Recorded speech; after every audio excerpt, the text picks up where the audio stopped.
Hey everybody, I have a question for you. Are you afraid of the dark?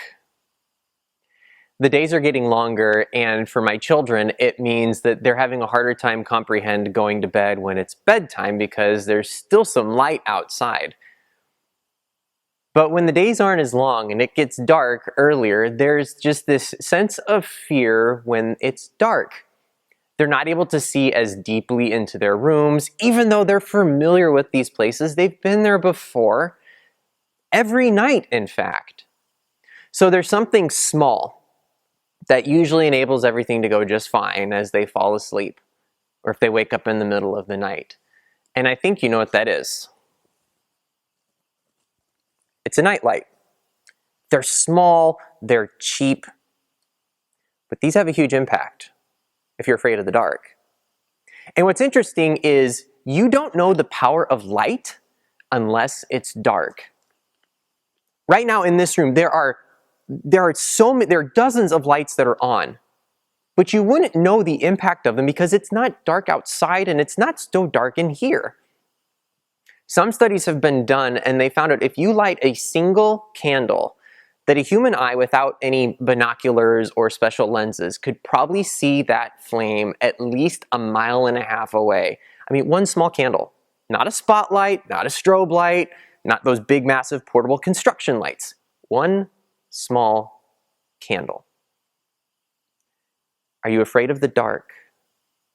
Because sometimes darkness just seems to overwhelm.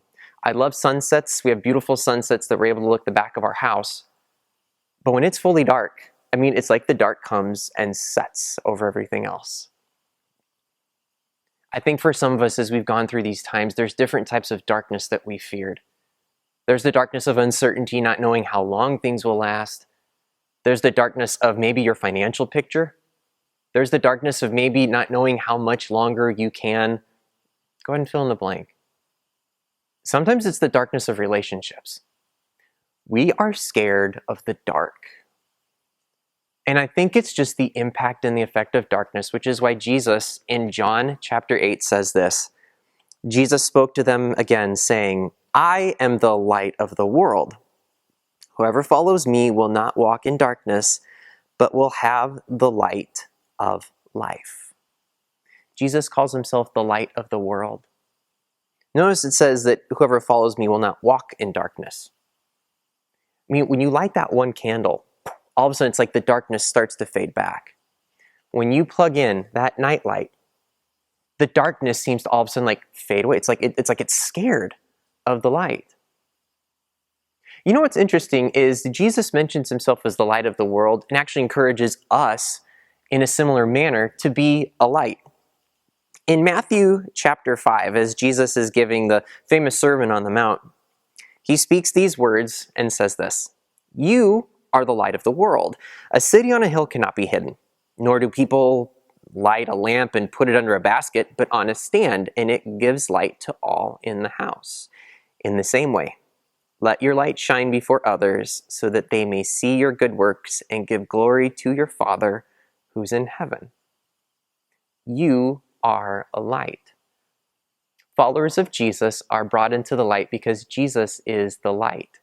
We still battle darkness, but we know he is the light that dispels and casts away darkness. But now being brought into the light, he says, you yourselves, where you live, where you work, where you play, you are lights as well. In what you say, in what you do, in who you are as a person who, in a sense, reflects my light, the true light of the world. As you go through this week, whether you're scared of the dark or not, when it gets dark, be reminded of the light. When you flip on a switch, when you light a candle, when you turn on the flashlight on your phone, Jesus never goes out. He's always there, even when it seems dark, so dark. Christ is risen. Do you remember that? On dawning of the next day, and the darkness begins to disappear. May that be your hope as you go through this week. We'll see you next time.